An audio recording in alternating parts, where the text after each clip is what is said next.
I'm more free. I feel 300% more free than in Belgium. Yeah. Because like I say, it's so safe. At 10 and midnight, I can let my wife go. I don't have to check all the time about my wallets. When we return to Europe or back home, we have a cultural shock. That everything is slow. Meet Geoffroy, a Belgian who has lived in China for 17 years. He has a Chinese wife and works in manufacturing. Geoffroy shared the biggest misconceptions Europeans have about China, how Westerners perceive Chinese driving culture, and why raising a child as a foreigner in China is so expensive. I'm Max Chernov, your insider to Expat Life. Doba. What do you think the biggest stereotypes in Europe about China? Communist country, authoritarian, people are not free, tough life, poor quality products, and stuff like that. And that's the thing that you see in the news, in the movies, and stuff like that. Also, when you see some interview, they will never show all those guys driving Porsche and Audis and whatsoever. Yeah. And all things are working in China. So They show this rickshaw guys, tuk-tuk. it's the news, but also people don't want to see that. You see a country, you want to see those stereotypes. Also, if you speak about another country, about Mexico, about this. In the restaurant, normally when you invite some guests and everything, they have always to face the door. You should face the door. You should face the door. Okay. The most important people will always sit in this case. Okay. That seat and that seat.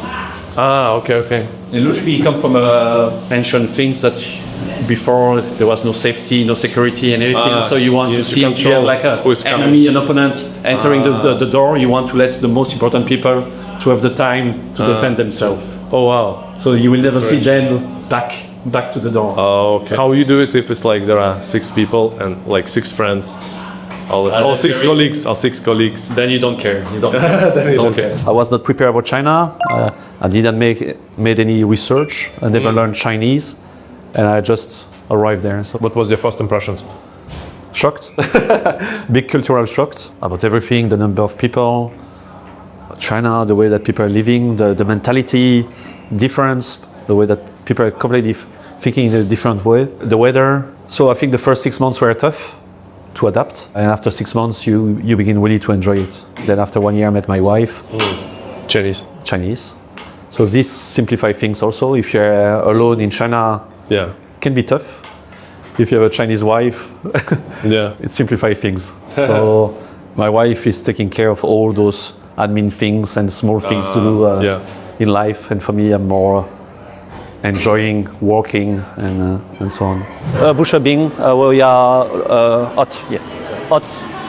hot caramel macchiato. Coffee is also very interesting things. Also in China, not a lot of competition in China. So Starbucks is losing a big part of the market. There are some new Chinese brands coming on the market.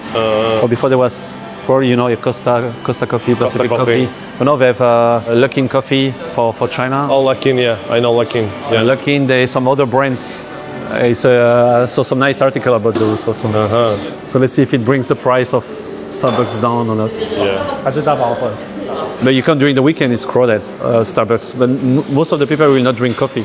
Yeah, they just drink tea. No, they will drink tea. They will drink tea. Okay. They will drink all those. So it's not the Chinese are not really big in coffee drinking. No. So it's more tea. They don't like it. When you start like thinking maybe at least 1 year passed, 2 years passed, like should I stay? Should I go? Like why you decided to stay? Business opportunities. I think job opportunities, business opportunities. Yeah. More than in Europe. More than Europe, more interesting for sure. You have also a lot of job opportunities in Europe, less business opportunities because the market, like in US, like most of the Western world, the market is quite mature. Yeah. So it's more difficult to create something. In China, everything is evolving, and just the mentality, everything is fast-paced, developing. I like to be in an economy in development. The mentality of people, like everybody is kind of more entrepreneur. And you have always this mentality that something can happen tomorrow to you. You can meet somebody in the street, start a business, and be very successful. I think we lost a bit this, I don't know US, but in Europe we lost a bit this kind of philosophy that everything is possible. And also perhaps it will never happen. Also, perhaps I will never create my own business and be very successful. Yeah. But still, you think it's possible. For me, that's something that I enjoy to live here in China. It's the fact that everything is always changing, moving, and everything. Yeah. Because a lot of people back in Europe or back in the US and whatsoever, everything's quite monotone, flat. Everything always the same.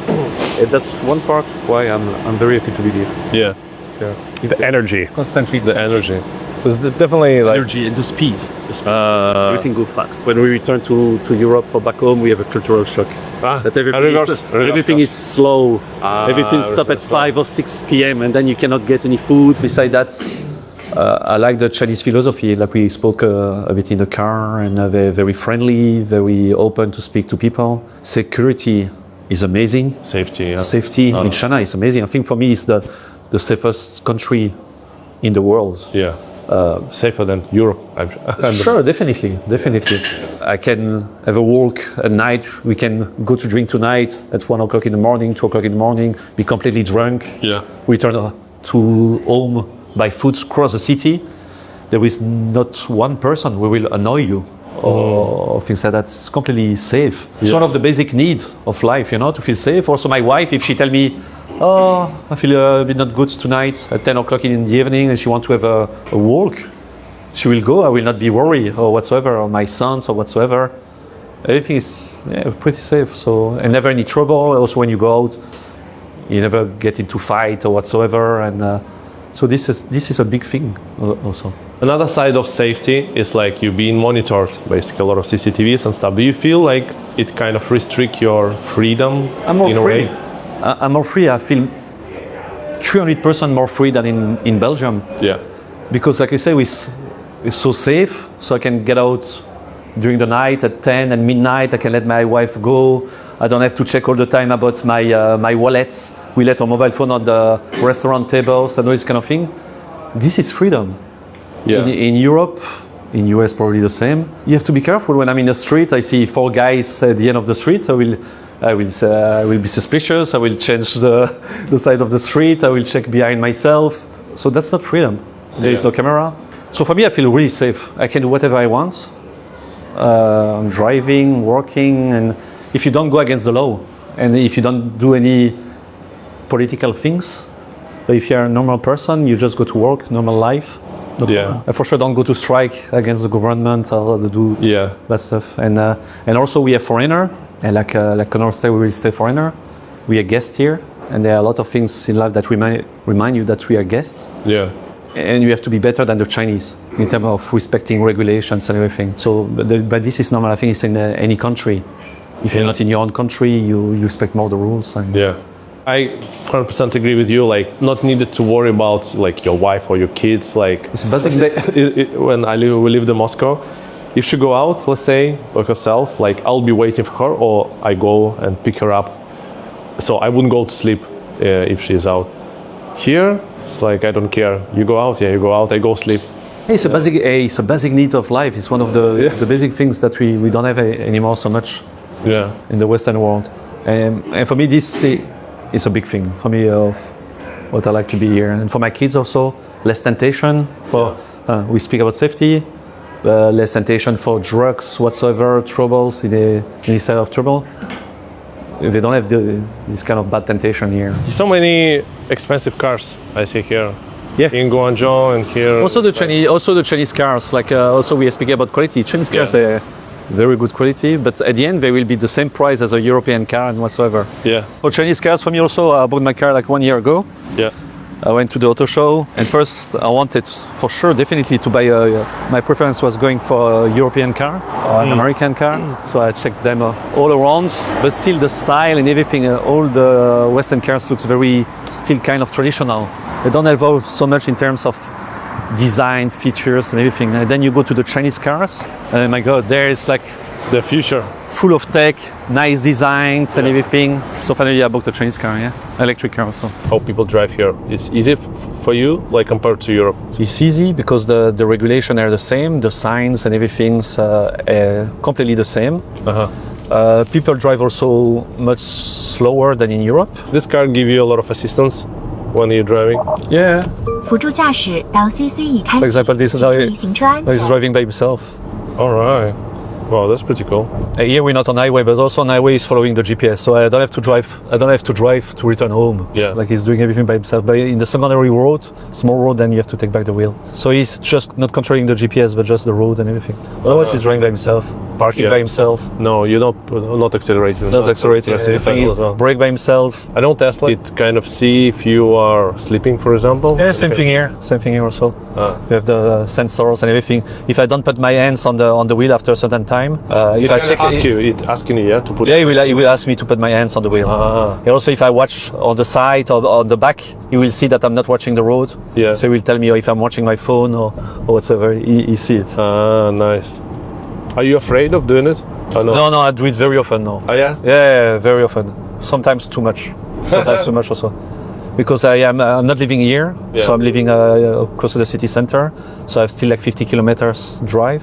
So 1 hour drive in the morning and night.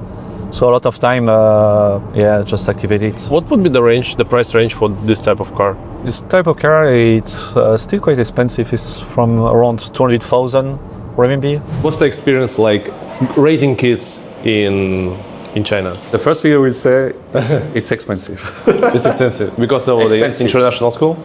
Not about the international school, everything, also for Chinese people, everything about kids. So big demand for the Chinese population. They care so much about their kids that everything is related to kids. Any activities, my son is playing football, he has some drum lesson and stuff like that. Everything is very expensive in comparison to Europe. Okay, Europe and US, you have a lot of subsidies going to some local clubs, sportive clubs and all this kind of thing. In China you don't have. But still for Chinese people it's a business. So if you go to a football lesson, you can pay for the year, but generally you pay for per lesson or whatsoever. It's very expensive. Then schools, if you want to go to a nice school, also for Chinese people, private schools is very expensive. International school is crazy expensive. That's why most of the people, me and Connor, we have only one kid because it's tough. Yeah. It's tough. Also for Chinese people, now they change, as you know, they change the regulation. Yeah. Now you can have as many kids as you want. Yeah. But still people stick to one because they can just afford one kid. Yeah. That's it. That's a big problem. They try to change a bit the regulation, especially for schools and extracurricular activities, to try to bring the price at a lower level.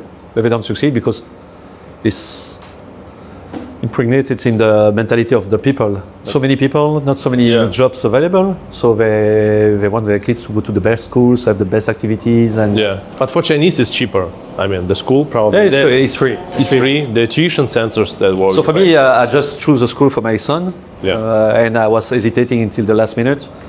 Do we put him in the Chinese school or do we put it in the international school? Yeah. For me, I was okay to go to send my kids to the Chinese school because it's much harder. They have to long hours per day of schools, and they start very early in the morning and finish very late at night. It's quite tough. But at the same time, especially early age, we have a lot of discipline. Discipline, respect for the teacher. And that's something that, for me, I think is very important at early age. And also, if it's tougher at the beginning, then they take some good habits to work very hard. And then my plan was later to move it back to an international school or something more open, more free. But finally, we went for international school. So my son is in the French international school. Is there a local schools and international schools, like the division? Like they divide it. There is like the private first. In China, they have the private schools and the state-owned schools. Two different systems. Generally, Chinese people will trust more like the state-owned school because there is less regulation for the private one. Chinese schools are free from after kindergarten. Kindergarten, they have still to pay. After that, it's free. Can you send your son to a local? I can. Theoretically, you can. Because he's Chinese. If he's like foreigner, like different passport, then he cannot enter the Chinese. Cannot. Okay. If you have one of the parents is Chinese, then logically you can access it. For me, now he was in a private kindergarten with a Montessori philosophy. Yeah. So it's still quite expensive for kindergarten. How much is it per month? In renminbi, I think in the Chinese yen, it was around 60,000 a year. 60,000 a year. Okay, so it's around 12K. $10,000. Singapore dollars, so 10. $8,000. Yeah, something It's, like that. actually, it's pretty expensive. It's like Singapore price almost. Sure. That's why I say it's not the Singapore most. salaries are higher than It's not the here, most. It's not the most expensive one. What's the price of international school for 1 year?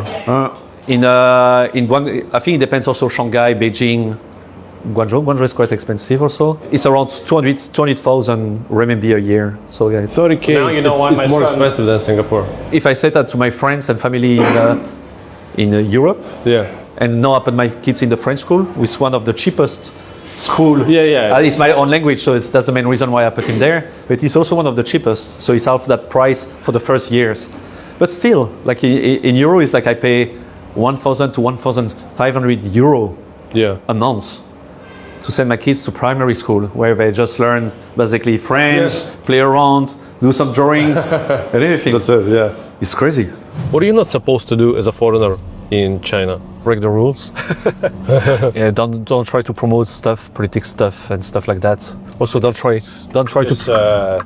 missionary work is a very big no-no. Same thing for our, Oh yeah, missionary work. same thing for our religion and everything. Don't try to promote religions or stuff like that. Then follow the rules or the normal regulation. Don't drink and drive. But this is like for most of the people like this. The China is a zero tolerance for driving with alcohol. This is fine also. I think that's how it should be. You cannot have dual citizenship officially. You cannot. In China, still the rules is only you can shoot.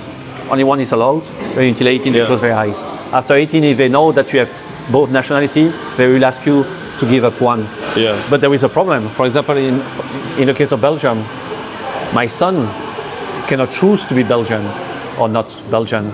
According to the law, he is Belgian because he's my son. According to the Belgian laws, if the father is from Belgium, Yeah. automatically you're Belgian. So He can give up. you cannot give up. You cannot give up. You cannot give up. Argentinian. You cannot give up. Yeah, you cannot give up. You are. Also, if you don't have the passport, you are. So if you my don't kid, have. if my kid come with his Chinese passport to the Belgian consulate, he want to see his grandparents. You say, okay, I would like to have a Schengen visa in my passport. Yeah. First thing they will do, especially for kids, they will check who you are, the parents, and everything. Yes. And then they say, oh, the father is from Belgium. He is Belgian. I cannot give a Schengen visa to a Belgian person. Yeah. Wow. So it's a big problem. So also for those reasons, China is a bit more flexible. What's the relationship of Chinese with the rules overall? Do you want to ban the rules? You want to just follow the rules? I will say they respect the rules if there is somebody behind the rules to make sure that they're respected and everything, if there's Yes. some kind of Yes. punitive aspects to it, Yeah. like traffic laws, labor laws, whatsoever. Yeah. But otherwise, I will tend to say that Chinese like to bend. So that's why we say so many cameras here. That's why you have a lot of safety here. Yeah. I think it's only because everything is controlled, so it's impossible to do any bad things Thank you. without being coked Yeah. whatsoever. Otherwise, we say all humans, and Chinese people are like, I think, European and Americans and whatsoever. Yeah. Not so different. The only thing here, yeah. So like same thing for the traffic lights. We can see it in Huadu. In the city center, you cannot see it so much. People will respect the rules, the laws, stop at the traffic light and everything. Here, when you get out of the city, there are less camera or no camera. People will just go. Yeah, they just cross. They don't care about the red traffic light. They just check around. It's the little stuff. It's not the big stuff, Yeah, generally. it's just the small stuff, huh? Do you think Chinese people are patriotic? Crazy patriotic. Oh yeah? Very proud of their country. You can see the flags everywhere. On the cars, they like to put their flags and everything. Something that we lost a bit in Europe and a bit less in the US. I think Americans In Europe, we lost this quite thing. patriotic. So I think it's very important. That's why I was saying with my kids to have respect for the teacher, respect for the police, respect for the army, respect for the government. They listen. They listen what the government say. They trust the government with the decision that they are making. Something that we lost, especially in Europe. If the government says something, people go in the opposite direction. Say there must be something. Chinese are more and more proud, and also when they travel more and more, they see the outside also. A lot of them, they're not so impressed anymore by Europe or whatsoever. They say, okay, there's some good stuff. Nature is amazing. The way of living is also amazing. The food also and stuff like that. But they're more and more proud of their country. And also with those clashes between US and China, all those political things, Chinese people can still access those information. And also they take it sometimes badly. Yeah. What makes them more patriotic, more nationalist and all this kind of thing. Okay, here we have Skechers. We have probably all the brand, brand here. Like, Nike, Adidas, Skechers, Anything. DJI, all this kind of yeah. stuff. That's another thing. Also, like the shopping mall. So here we are also in a small. Yeah, it's like a It's a kind of town or things small like town that. inside Yeah. the big Guangzhou. But the shopping mall in comparison Yeah, it's still got to Europe and everything. Belgium and everything, like very modern and everything clean, everything new. Also, like for example, in the shopping mall, you can see that place there. It's like for the kids. It's a kids area with a lot of games, karting, nice. Indoor karting, and all Yeah. this kind of thing.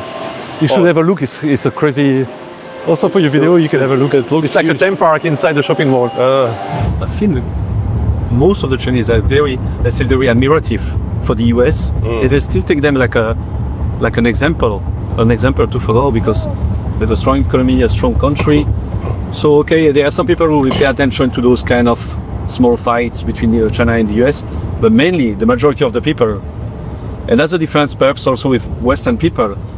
When somebody is doing something well, they admire them and they try to copy them and they try to do the same thing. They try to follow their steps. And okay, the US things is disappearing step by step, but still there. Yeah. But like Elon Musk knew first, we are as Westerner, we are kind of very jealous of people that succeed. We always find an explanation behind it, you know. Rich dad. Rich dad. Yeah, just the luck. He did this, so easy. But Chinese mentality are completely different. If they see like a guy passing in a Ferrari, they say, oh, this guy must have done something good. And they will try to find an explanation, but a positive explanation behind it. Okay, that's very interesting. Yeah, the attitude towards success and money is more positive. You think? Yeah, more positive. Yeah. And towards strangers also, and us as foreigners living in China, people are always very interested. If they know only 2 or 3 words of English, they will come to you to say, good morning, thank you, what's your name? After they cannot answer to anything, but they will still come to you to say those words. It's a question of also of difference of mentality. Like for us, we see somebody who don't speak your own language, you will try to avoid. And here is curiosity. The Curiosity, like they like to learn. They like to learn things. They know only a few words in English. They want to practice. So most of the parents, when they see foreigners, they will say to their kids, say something to him. Say something to him. Yes. No, you can speak English. Yeah, It's a party trick. go practice your English. For us, if I see we see some foreigners in the street with also kids, we say, come close to me. Don't speak to him. Don't speak to him. Yeah. Any Chinese habits that you obtained through the years? I will not wear shoes at home. Yeah. I'm much more hygienic also than I'm in Europe. Here in China, for no reason, because everything is quite clean. But you will go always to clean your hands before eating, before doing anything when you finish, and stuff like that. That's the way that Chinese do. And my wife is behind that, always repeat it to me.